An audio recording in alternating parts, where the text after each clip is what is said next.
We are continuing to take a look at Abraham.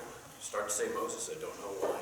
Moses, Noah, Abraham, for whatever reason, tend to, any one of those names could come out.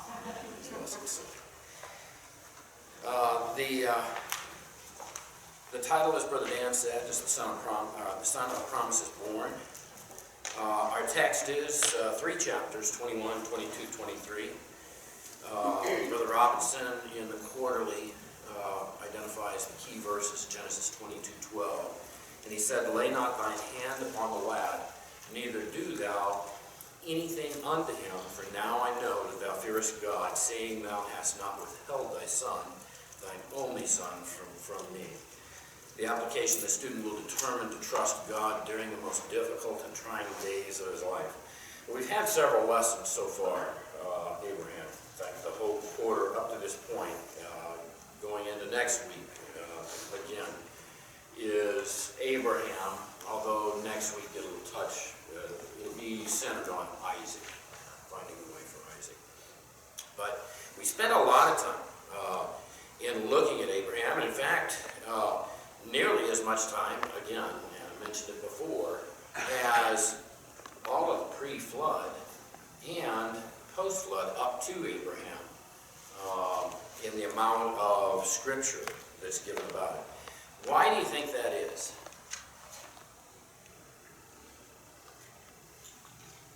Talking about the one who's going to bring us to salvation. That's right. Not the son of Abraham, but through his lineage. There were promises made to Abraham. God, dealing with man, has chosen Abraham as the father of a chosen nation that would be charged with, that would be his chosen people, that would be charged with spreading the gospel.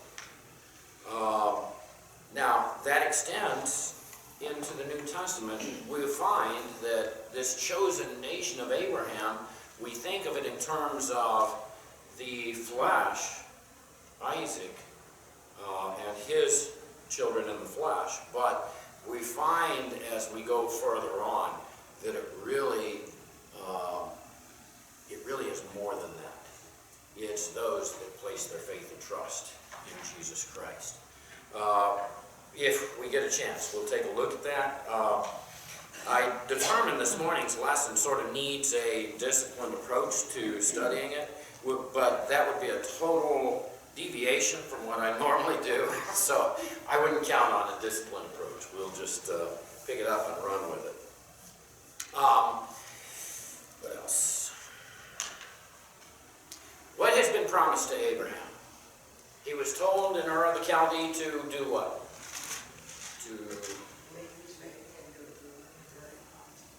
Land that God had promised him. What else was promised to Abraham? Son, there was something before that. Father of many nations and a son. Now, those are sort of hand in hand. You got to have the one to have the other. And this has been promised since, I don't know, all the way back to Ur of the Chaldee. He has received the promise, instruction and promise. We know that he was 75. We're told that when he left Haran. He's now 100 years old. So that's 25 years that they've waited. 25 years. 25 years ago, I was 37. How old were you? You don't have to say it, especially the ladies. I don't want to get myself in trouble. How old were you 25 years ago? How long ago does that feel? Could you have imagined back then waiting? Or, if you want, take your age today. At 62, I had 25 years, I'm 87. If I'm alive. So, 25 years is a long time to wait for a promise. And especially a promise that physically has a sunset. In fact, the sun had set it before the promise was made, right? Sarah and Abraham were already past the age of giving birth. 25 years later, this promise that they had anticipated is finally coming to fruition. We see it here in the first verse in Genesis chapter 21. With that, let's go ahead and if somebody would read the first 8 verses, then we'll talk about it. And the Lord visited Sarah as he had said, and the Lord did unto Sarah as he had spoken. For Sarah conceived and bare Abraham a son in his old age, at the set time which God had spoken to him. And Abraham called the name of his son that was born unto him, who Sarah bare to him, Isaac. And Abraham circumcised his son Isaac, being 8 days old, as God had commanded him. And Abraham was 100 years old when his son Isaac was born unto him. And Sarah said, God hath made me to laugh, so that all that hear will laugh with me. And she said, who would have said unto Abraham that Sarah should have given children son? For I have borne him a son in his old age. And a child grew and was weaned, and Abraham made a great feast the same day that Isaac was weaned. All right. As we look at these verses, and again, these are verses that I think most everybody's pretty familiar with. The parts of the scripture that we're looking at, along with much that we've looked at previously, are stories that we were taught back in Sister Helen's class when we were little toddlers. I was, 8 years old? We learn them from an early age. And yet there's a lot of information in here. There's things in here that I'm still struggling to understand completely. Because God has used a lot of what we see in Abraham to teach us things in the New Testament. And so that application, as we grow and as we learn, learning those applications and understanding what God has for us is very important. We began here in chapter 21 and verse 1. And the Lord visited Sarah as he had said, and the Lord did unto Sarah as he had spoken. What's that mean, he visited Sarah? He came back. He told him, I'll be back in a year. That's right. And this visiting, what was Sarah's problem? The promise was she was going to have a child. What was the problem? Yeah, she didn't believe it because she was too old and her womb had been closed. However, the Lord visited. Her womb was opened up. Her ability to conceive was opened up again. As he had said, and the Lord did unto Sarah as he had spoken, the promise. Verse 2, for Sarah conceived and bare Abraham a son in his old age, 100 years old. I cannot imagine that. I wouldn't want to start a family today. And I've got 38 more years before I hit 100. Hopefully I won't ever hit it because,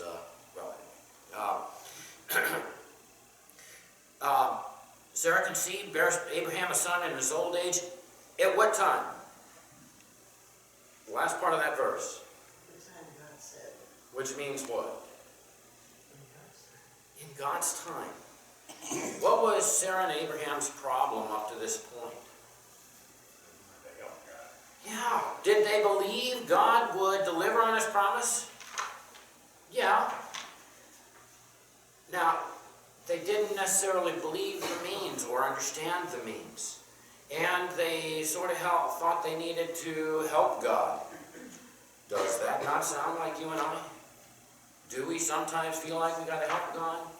Well, we have struggles, we have things that come up in our life, opportunities that come up in our life. And what do we think we need to do? Help God. Go this path, go that path. Well, I'll help God. This will help because of this, that, or the other.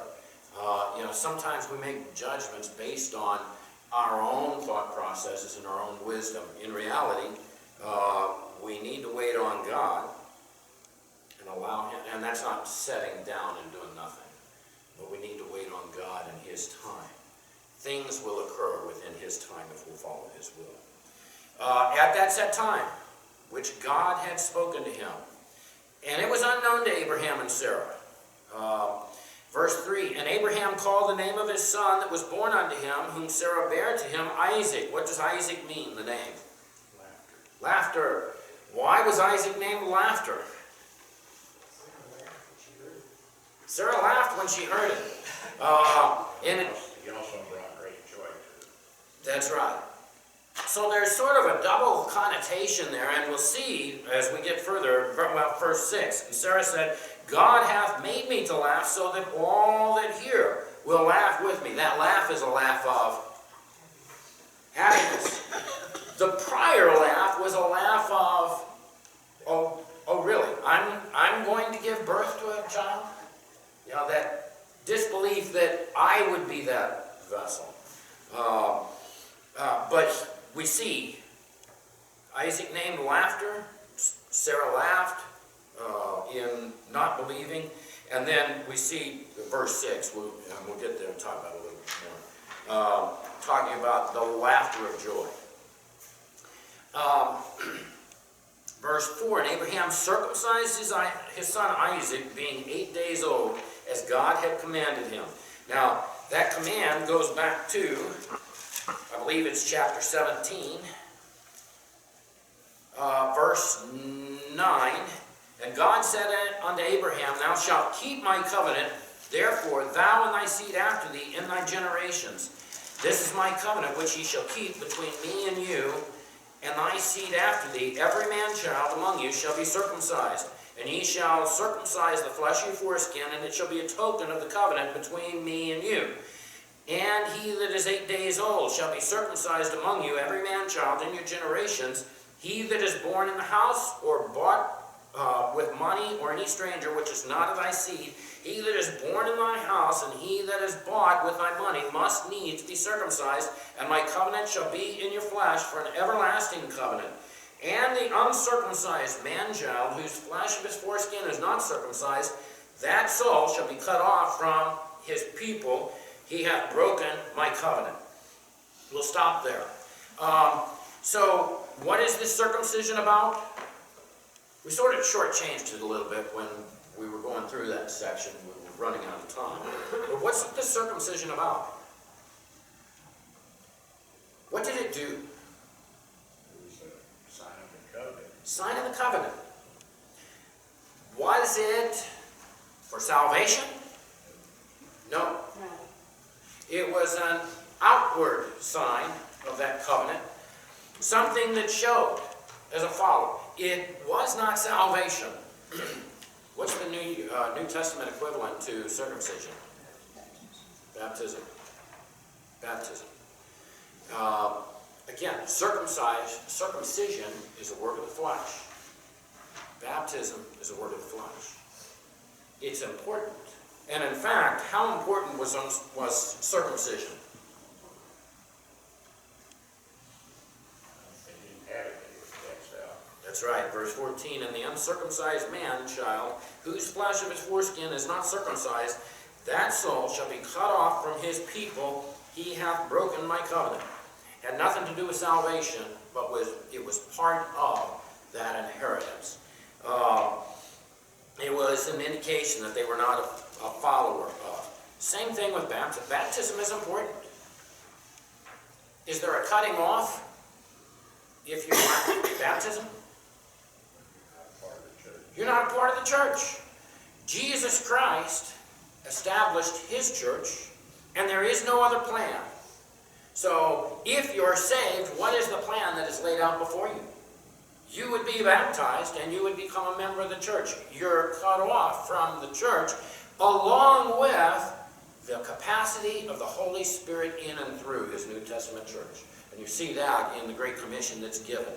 Baptism is extremely important. However, we have to be careful. It, like circumcision, does not save. Many people teach that. Works of the flesh, which circumcision and baptism represent, do not save. So, very important for us to understand as we look at that. So here, Abraham following after the command of God, circumcises his son Isaac according to God on the 8th day, as God had commanded him. Abraham was 100 years old when his son Isaac was born unto him. It's pretty old. And he still got to raise his son. That's a lot. Verse 5 and verse 6. And Sarah said, God hath made me to laugh, so that all that hear will laugh with me. And we talked about that. This was a laughter of joy. Okay? Isaac brought joy into the family. It was God's promise fulfilled. We looked at Matthew chapter 2 this morning. 1. I'm like that. With the birth of Jesus Christ, promise fulfilled. Promise over the span of how many years? I don't know, because it goes really all the way back to the garden. So, there's 2,000 years from Abraham to Jesus Christ, the Messiah. A little over 2,000 years. So, long time promise, and yet was fulfilled in whose time? God's time. At exactly the right time it had to be. All right. Stop me, break in. Ask Brother Homer, Brother Jacob, any questions you like as we go through this. So, all right. Verse 7, and she said, who would have said unto Abraham that Sarah should have given children suck? For I have borne him a son in his old age. And the child grew and was weaned, and Abraham made a great feast the same day that Isaac was weaned. So, it's humanly unbelievable that this occurred, and yet we have the record, we have the witnesses, we have the proof, we have the history of it. Verse 8 says, the child grew and was weaned. What's that mean? Yes. So, about how old would that bring him to? We sort of skip a little bit of time. It depends on the child and the family, but Yeah. 2 or 3 years old. Yeah. For sure. Yeah, and most estimate that Isaac was probably about 3 years old. There's nothing that tells us. It's more the weaning process. We go on, and verse 9, we see some old troubles brewing here when there are 2 women in the house. Be careful. 2 women in the house can be problems. Verse 9, and Sarah saw the son of Hagar, the Egyptian, which she had borne unto Abraham, mocking. Wherefore she said unto Abraham, cast out this bondwoman and her son, for the son of this bondwoman shall not be heir with my son, even with Isaac. And the thing was very grievous in Abraham's sight because of his son. We'll stop there. So this really is a continuation. The child grew, verse 8. Abraham made a great feast the same day that Isaac was weaned. It was a feast to celebrate, to recognize this passing of time and growing. Verse 9, Sarah, and I believe based on the context, this is at the feast. Sarah saw the son of Hagar, which was Ishmael, which she had borne to Abraham, mocking. That mocking was of, well, as we look further on, we see it's a mocking of Isaac. Now, Isaac's 3 years old. How old is Ishmael? Assuming Isaac is 3 years old. He's about 16 or so. So, 16 years old, 3 years old. Why the mocking? Well, again, it goes back to 2 women in the house. The wife and the bondwoman. And they all knew what the promise was. They all knew what the promise was. And the tradition said that the eldest always got the inheritance. Yes, All of them. that's right. Who was to receive the inheritance? It was the oldest. Who received the inheritance? Who was to receive the inheritance between Esau and Jacob? And why? Esau was to receive it, but Because they were twins, He was the but eldest. he was the first out. And so he was to receive the inheritance, and Jacob was not, and yet Esau traded his birthright. Yes, for a bowl of porridge. Yeah, stew. We got some stew in the refrigerator. Don't come over and eat. Traded for some stew. Well, anyway, that was very important. part of the culture of the time. And yet, in this particular case, who was going to receive the inheritance and who was not? The eldest was not Ishmael. Isaac was to receive that inheritance. So there was some natural challenges in this relationship. He was mocking, and that mocking is an intense, relentless. It was vicious in its nature. 16-year-old, 30-year-old. Sarah, Mom? Well, how are moms about their kids? When they're at home, you just would like to take and beat them half to death. But out in public, you don't like for them to be disparaged. You don't like to see them being mocked or whatever. I think it's sort of a personality builder, but anyway. So what was her instruction to Abraham? That's right. Cast out this bondwoman and her son. Now that's a complete change from what she instructed Abraham to do previously, right? Again, go back. She's the one that said, here's my servant.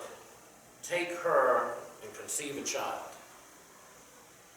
She was all for it. That turned quickly where Hagar was mocking her. Why? Because she was able to bear children and Sarah was not. And she treated Hagar harshly and told Abraham, it's your fault. And we talked about it. It was.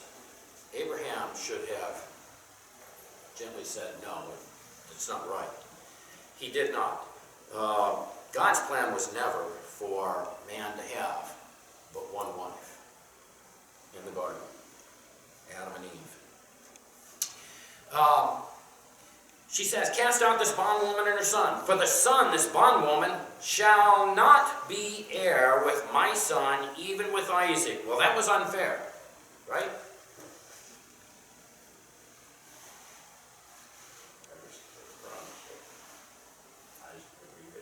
That was the promise. That was the promise. Now, you know, when I'm gone, I plan to share my wealth equally. One of my kids will get this much debt, and another one will get this much, and another one will get this much. You know, they all share equally. That was not the case. Was not to be the case. And Sarah here states this. Now, we may think, well, that's not really for Sarah to say. However, we go on. She says, the son of the bondwoman shall not be heir with my son, even with Isaac. And the thing was very grievous in Abraham's sight because of his son. This was Abraham's son, just like Isaac was his son, was not Sarah's son. But, verse 12, and God said unto Abraham, let it not be grievous in thy sight because of the lad, and because of thy bondwoman. In all that Sarah hath said unto thee, hearken unto her voice, for in Isaac shall thy seed be called. So, what is the Lord explaining to Abraham? Listen to Sarah, and because Isaac is the heir. I told you from the beginning, Isaac would be the heir of the promises, not Ishmael. Abraham, when God told him Ishmael was not the one, later on we see Abraham really questioning, and he wanted Ishmael to be as the firstborn. He was drawn to the firstborn. But here God reiterates, Sarah is right. Let it not be grievous in thy sight because of the lad and because of the bondwoman. In all that Sarah hath said unto thee, hearken unto her voice, for in Isaac shall thy seed be called. He was the child of promise, the one that for 25 years God had spoken of.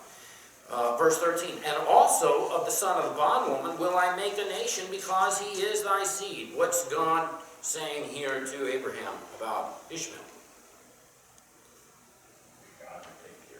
God will take care of it. Now, remember, God promised nations, many people, and many nations from Abraham.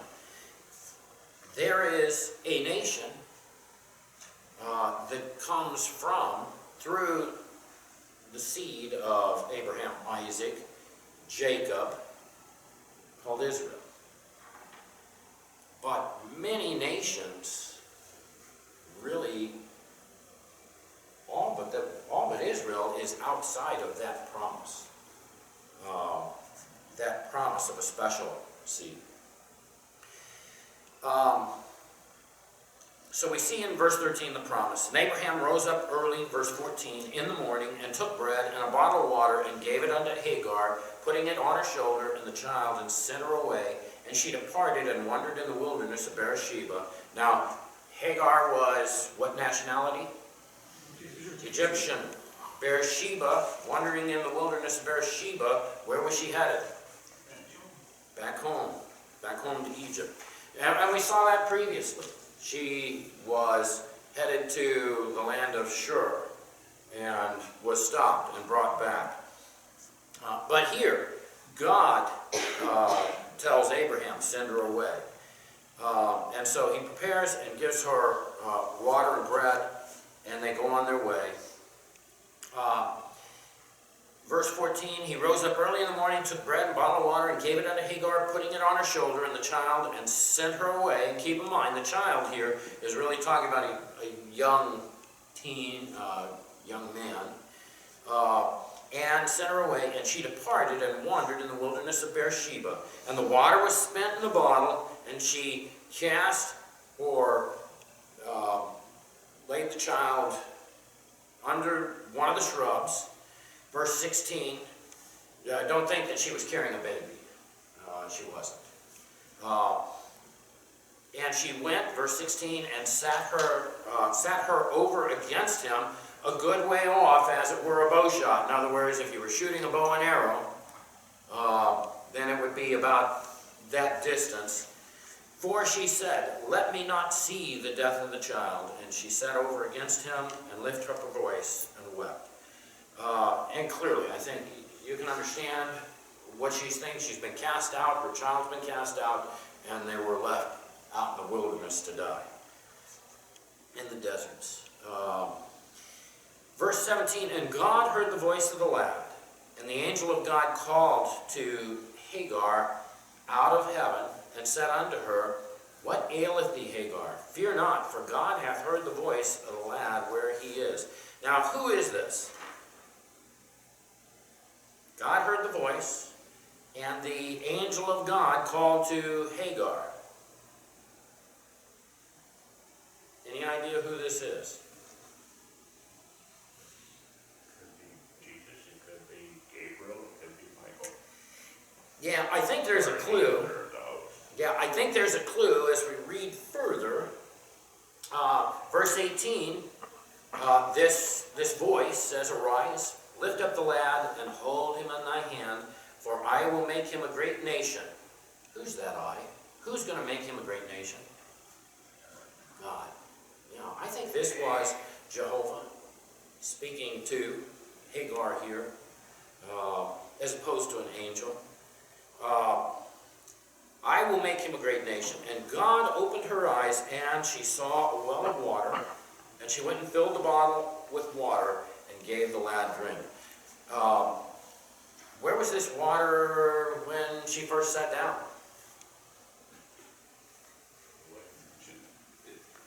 It wasn't mentioned. I don't know if she just didn't see it, or if God provided it miraculously, but God provided for Hagar here, in whatever way he chose. We're not told. Verse 20, and God was with the lad, and he grew and dwelt in the wilderness, and became an archer.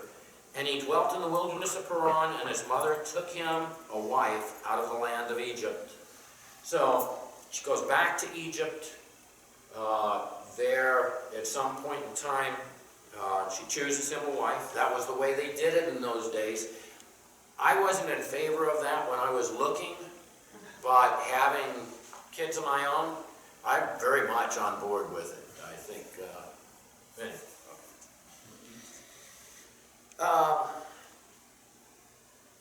So, I want to skip to Galatians chapter 4.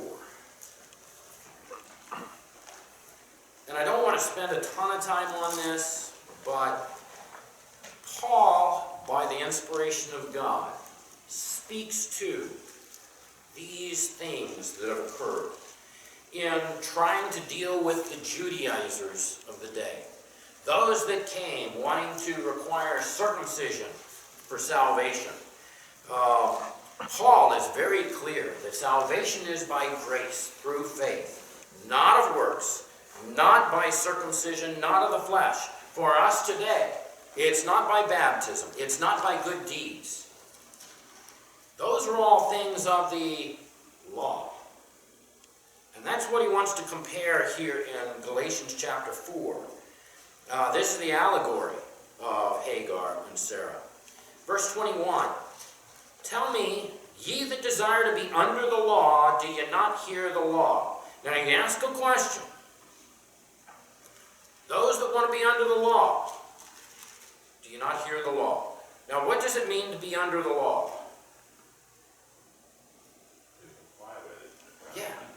Yeah, to comply with it, to try to keep it. To have the law subject over us makes us a what? A servant to it, a slave. Tell me ye that desire to be under the law, do ye not hear the law? For it is written that Abraham had 2 sons, the one by a bondmaid, slave, servant, the other by a free woman, Sarah. So we have Hagar and Sarah. Hagar, the bondmaid, and the other, a free woman, Sarah. But he who was of the bondwoman was born after the flesh, after the law, but he of the free woman was by promise. God had promised to Abraham, through Sarah, his wife, a child. And it's through Sarah that Isaac was born, he being the son of promise. Verse 24, which things are an allegory? For these are the 2 covenants. The one from Mount Sinai, and what covenant is that?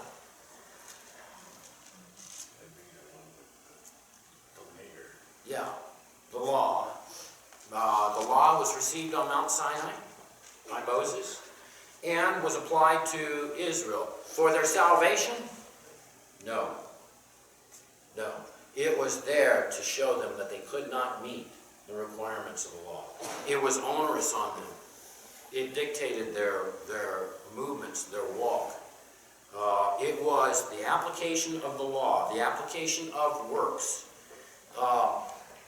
These are the 2 covenants, one from Mount Sinai, which gendereth to bondage, which is Hagar. For this Hagar is Mount Sinai in Arabia, and answereth to Jerusalem, which now is, and is in bondage with her children. Now what's that mean, to Jerusalem, which now is, and is in bondage? What was Judaism practicing at that time? Under the law. That's right. Keeping of the law. The Pharisees were very adamant. You had to be circumcised. You had to keep the law to be saved. And Paul is saying that's not true. That's wrong.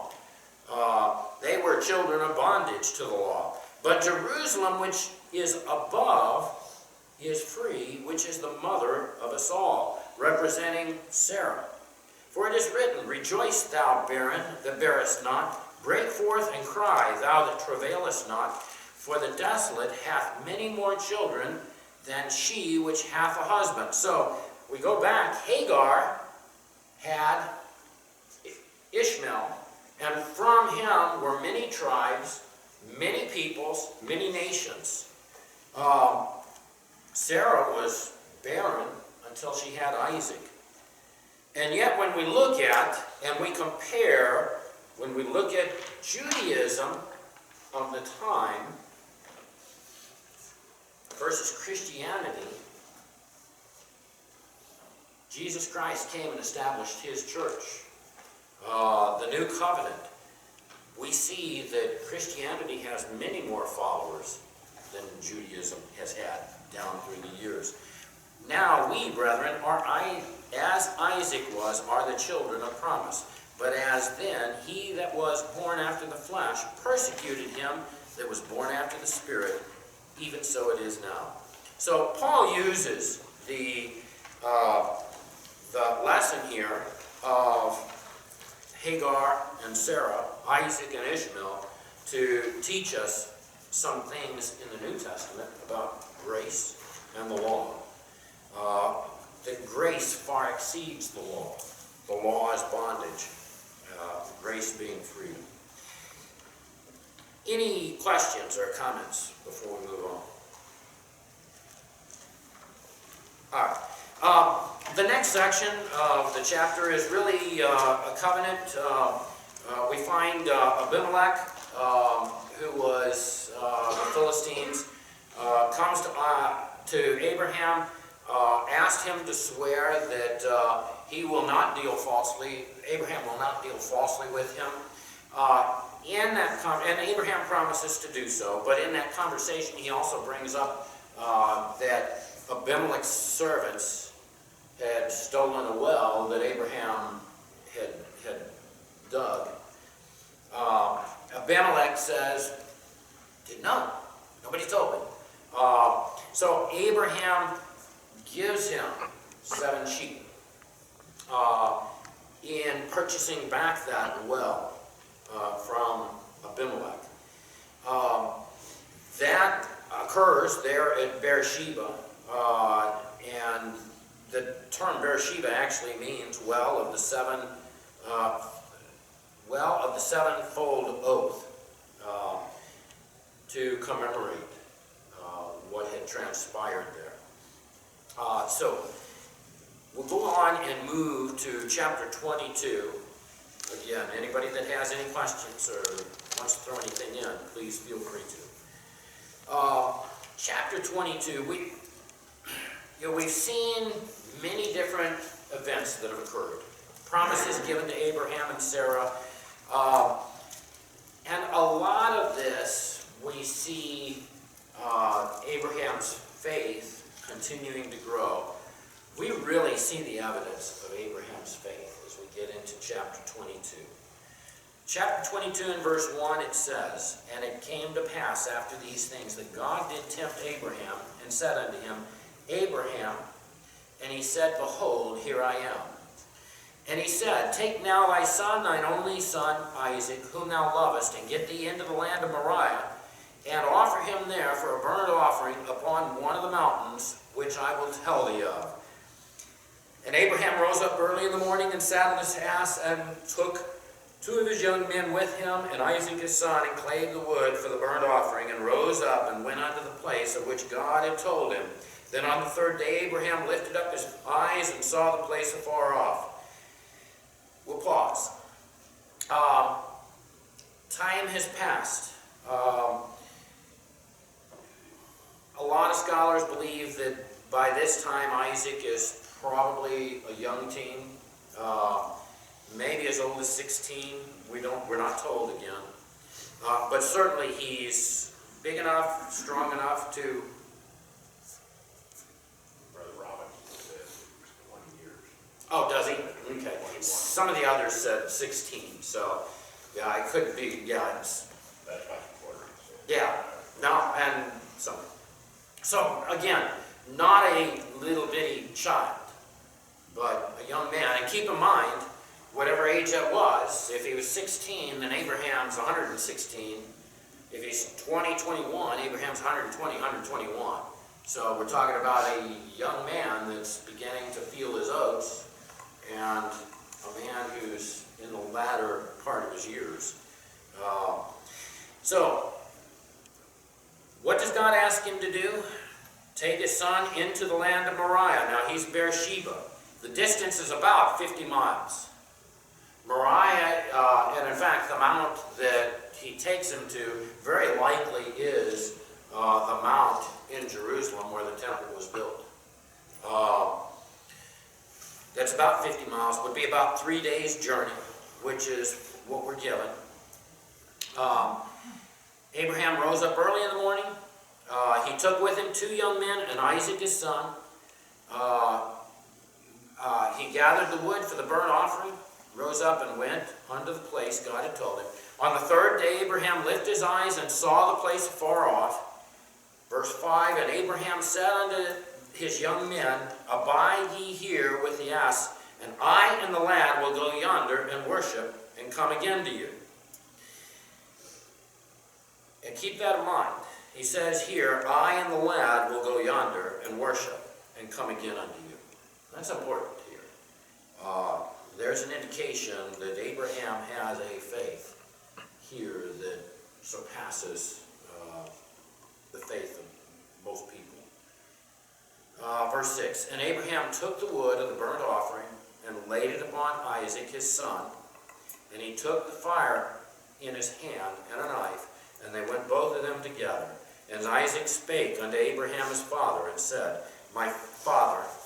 And he said, here I am, my son. And he said, behold the fire and the wood, but where is the lamb for the burnt offering?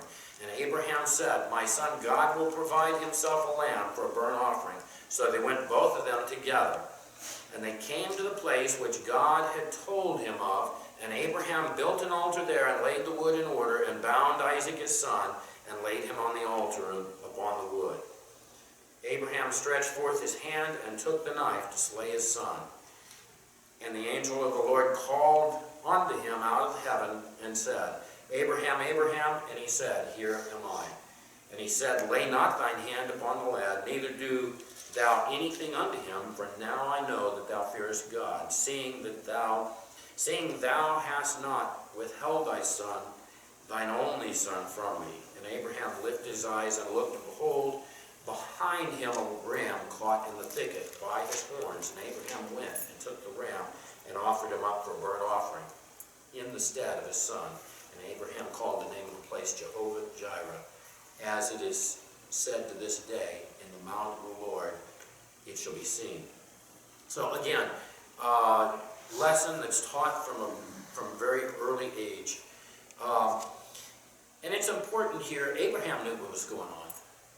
Abraham was aware of what God was asking him to do. God was asking him to take his son, and in verse 2, he said, take now thy son, thine only son Isaac, whom thou lovest, and get thee into the land of Moriah, and offer him there for a burnt offering upon one of the mountains, which I will tell thee of. Human reasoning would say what? But we can't have any either child or prophecy if you're going to kill him. That's right. I don't see any back and forth here. I don't see any arguments. I don't see any discussion. When they travel, in verse 5, and Abraham said unto the young men, abide here, ye here with the ass, and I and the lad will go yonder and worship and do what? Return. Was Abraham making up a big old fib? What was on the mind of Abraham? What was he thinking? He already told Isaac God will provide. God will provide. Well, Hebrews 11, 17 through 19. We get some insight by the inspiration of God.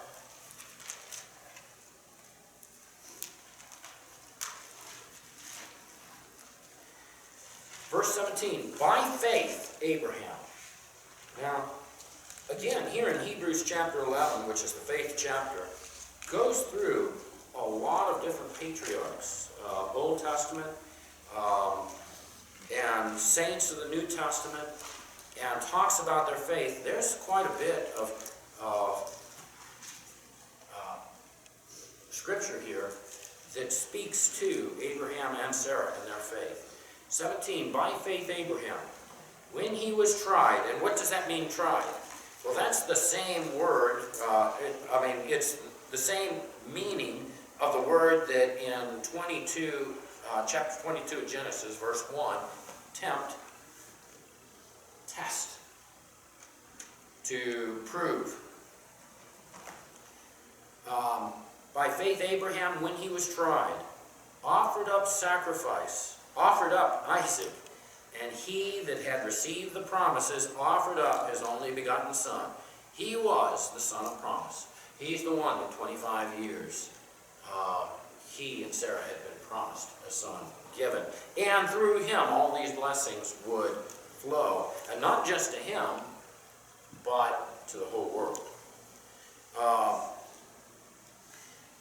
Verse 18, of whom it was said that in Isaac shall thy seed be called. Why is that important? Again, how do you have seed? How do you have a lineage if your life is taken before you've had that opportunity? Verse 19, accounting that God was able to raise him up even from the dead, from whence also he received him in a figure. So according to the writer of Hebrews, whoever it is, what did Abraham believe? He believed that even though he killed his son, God was able to raise him up. That's right. In the Old Testament, the resurrection was already an understanding of fact. And Abraham believed that even following through God's command to offer up Isaac. And when we talk about offering up Isaac, what exactly was to happen? He would plunge the knife in and kill him and burn him completely on the altar. So there was not a body that would, but Abraham even then believed that God would take care of it. And so faithfully, he was following through with that command of God. Why did God ask him to do this? I don't pretend to understand the ways of God. I will tell you this. If we had not seen this, if this had not been recorded, what would we know about the faith of Abraham? Not only that, but what about the lessons for us of God's only begotten Son, who actually came and shed his blood on the cross? So there are lessons for us today. Did God know? Well, we looked at Job, and Satan said, Job is going to do this if you take away everything, if you do these things to him. And so God allowed Satan to do those things. Was it because God didn't believe or God needed to be proved? No, not at all. Not at all. There's lessons for us. And it was, in all likelihood, some lessons for Job too. Don't you think that Job's faith was stronger after everything he went through? Abraham also, to confirm, to prove the things of God. In our lives, we go through some trials and tribulations. There are things that we're asked to do of God that are to help to shore up our faith, to strengthen us, to prove us. I was thinking too, he's traveling for 3 days, thinking, it's 3 days to think, I'm gonna have to stab him Yeah, and set him on fire. yeah, I mean, you have your own children. absolutely. We walk through the fire, we would take a stabbing for our child. We would Yep. hit burn for our child. Yeah. We have to do it to them. And no question, when they're at home, they get under your skin, and there are times when you just would like to beat them half to death. But very different here. The other piece is, and we talked about the age of Isaac could have been anywhere 16, 20, 21. I don't know that we're told anywhere. He submitted. I'm sorry. He submitted. He could have. Absolutely. Abraham was over 100 years old. Do you think Isaac had to allow Abraham to bind him? I always thought I was fast, but you know what? I'm not nearly as fast as I used to be. There was a point in time when Jeremy started outrunning me, and man, that was a real eye-opener for me. I'm getting old, which he would agree to. 100 years old, you don't think Isaac could just run rings around him? Absolutely. It was an indication of submissiveness of Isaac. Jesus Christ went to the cross submissively. I think it also points out the raising that Isaac had as well, and Yeah. Abraham raising him Yeah. to be that way. Yeah. I mean, I